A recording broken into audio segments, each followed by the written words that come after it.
Quand je prépare un projet vidéo, je passe par plusieurs étapes fondamentales qui me permettent de bien préparer mon projet. Et vous verrez que si vous vous êtes bien préparé, même s'il y a quelques lacunes techniques, ce qui plaira aux spectateurs, ce sera le contenu global de ce que vous avez à montrer, plutôt que la manière dont vous l'avez montré. En gros, pour faire simple, le spectateur sera plus attiré par le fond que par la forme de votre projet. Dans un premier temps, je passe beaucoup de temps, mais vraiment beaucoup de temps, à penser à la finalité de ma vidéo. Avant tout, il faut qu'il définisse un message, une morale ou quelque chose d'autre. Bon, je prends un exemple de niche culinaire. Si vous avez comme projet de voyager entre amis et de manger dans des restaurants, passer un bon temps et surtout de découvrir des endroits atypiques où on peut manger des choses de saison, ou alors si vous faites des voyages encore entre amis, peut-être que la finalité de votre vidéo, ça sera les meilleurs moments entre amis passés en ex-Yougoslavie.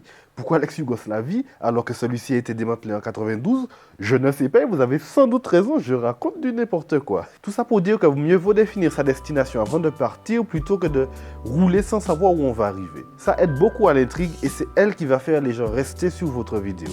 Quand j'étais à l'école d'art graphique, on nous conseillait de mettre en place des mots, des termes pour définir notre projet final. J'utilise exactement ce procédé en vidéo, ça aide à créer le début tout en cherchant le contraire, l'inverse des mots que nous avons définis pour la finalité. Par exemple, si celle-ci c'est des retrouvailles entre amis d'enfance, oui j'aime bien l'histoire d'amis, j'aurais tendance à mettre retrouvailles, amitié ou encore plus subjectivement joie de vivre ou renouveau. Leur contraire serait tout simplement la solitude, l'ennemi, la dépression ou la routine. Et vous voyez, en définissant quelques mots pour la fin, j'ai déjà trouvé des termes qui vont potentiellement m'aider à définir le début de cette vidéo. Une fois qu'on a le début et la fin de la vidéo, le reste se fera tout seul car vous avez déjà fait le plus difficile. Une fois que j'ai une idée assez précise du concept, je vais pouvoir choisir ma musique. Celle-ci va me permettre déjà de me faire une idée du rythme de montage que je vais devoir donner à la vidéo. Et ça, franchement, je ne vais pas vous mentir, ça aide beaucoup sur le terrain lors de la prise de vue. Ce qu'il faut savoir, c'est qu'en fonction de la narration, j'aurai sûrement besoin d'une musique avec des changements de rythme, comme dans les films ou certains jeux vidéo, qui ont des bandes son qui commencent très doucement avec peu d'instruments, peu de rythme, un rythme assez lent pour accompagner l'introduction au scénario. Puis on augmente la cadence, ça tape un peu plus vite, on arrive à l'intrigue, ça va encore plus vite, il y a de l'action, on la vit l'action avec la musique, puis arrive le dénouement avec une phase plus douce, plus calme, plus posée. Petite mention à Nier Automata, mais je préférais qu'il y ait une bande son de fou. Je m'emporte, excusez-moi. Bien choisir votre musique va apporter beaucoup plus de valeur à votre travail. Moi, je vous mets deux exemples, hein. Un avec une musique non adaptée et une avec une musique adaptée.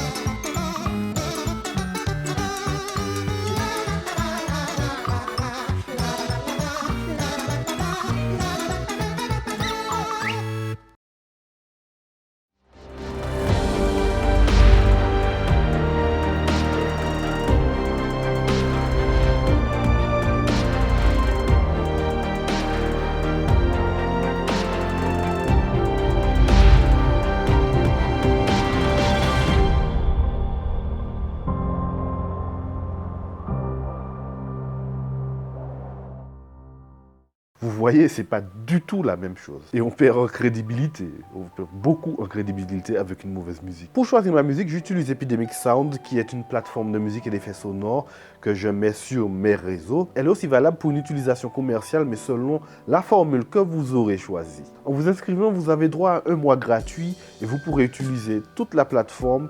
Vous pouvez uploader sur les réseaux des vidéos utilisant ces musiques sans prendre le risque d'avoir un strike. Bien sûr, si vous envoyez après votre période d'essai, que vous avez annulé votre abonnement, vous allez vous prendre un strike, c'est sûr et certain. Je vous mets un lien dans la description pour les gens qui sont intéressés. Une fois que j'ai ma musique, je peux partir en repérage si possible et profiter pour faire des essais caméra et me familiariser avec les lieux.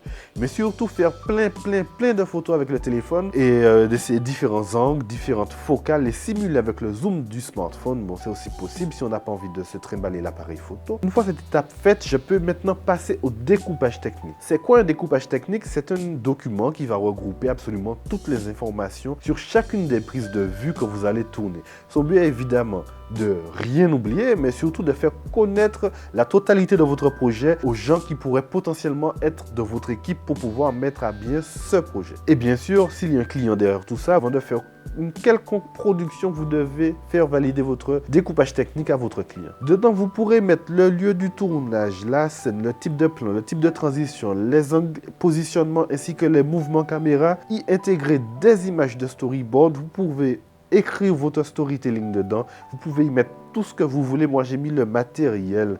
J'ai mis plein de trucs. Je me suis fait un petit fichier Excel qui me sert juste à... Il est déjà tout fait. Il me faut juste le remplir. J'utilise mon téléphone pour le faire. Si vous voulez que je vous le mette en téléchargement, dites-le moi dans les commentaires si ça vous intéresse, bien sûr. Sinon, bon, mais je ne le mettrai pas. Et pour finir, bien sûr, n'oubliez pas de vérifier la météo, car bon, si elle est en accord avec votre projet, allez-y, hein, c'est tout bénef. Mais c'est quand même de checker la météo, car c'est vite arrivé, une averse non voulue. Moi, je sais que j'aurais aimé qu'il pleuve un peu sur le véhicule pour avoir ces petites billes d'eau qui rendent pour moi très bien à l'image. Mais s'il y a quelque chose de plus important que tout ça, et bien sûr qui n'hésitera pas à vous niquer au moment voulu, c'est l'imprévu. Toujours laisser place à l'imprévu. Essayez de voir large, de prévoir des scénarios alternatifs au cas où si une merde arrive. Une merde, c'est vite arrivé, je vous prie. Une merde, c'est vite arrivé. Non mais... Moi, je suis quelqu'un, quand j'ai prévu ça, il faut que ce soit ça. Et franchement, ce métier m'a permis de beaucoup me relâcher là-dessus, histoire que je puisse... Franchement, dans la vie de tous les jours, ça sert aussi, je vous préviens. Et si vous n'avez pas vu cette vidéo, la première vidéo de la série, je vous mets un lien ici, plus un lien dans la description. N'hésitez pas à aller la voir si vous ne l'avez pas vue. Et dans 2 semaines, enfin plutôt la semaine prochaine, pour moi, dans 2 semaines, pour vous, nous irons en repérage. J'ai déjà commencé à faire mon repérage. Il doit me rester 3 lieux à visiter. Et à la fin de cette vidéo, vous allez me dire laquelle que vous préférez. Je vais faire un post sur Insta, bon, peu importe. Hein. Ça serait bien d'avoir l'avis des peu de personnes qui regardent ces vidéos. Ceci était la 2e vidéo sur le projet comment filmer une voiture de manière cinématique. Allez, c'était Joram. On se retrouve la prochaine fois pour une nouvelle vidéo. Donc, n'hésitez pas à vous abonner pour ne rien rater de tout ça. Allez. Bébé, power.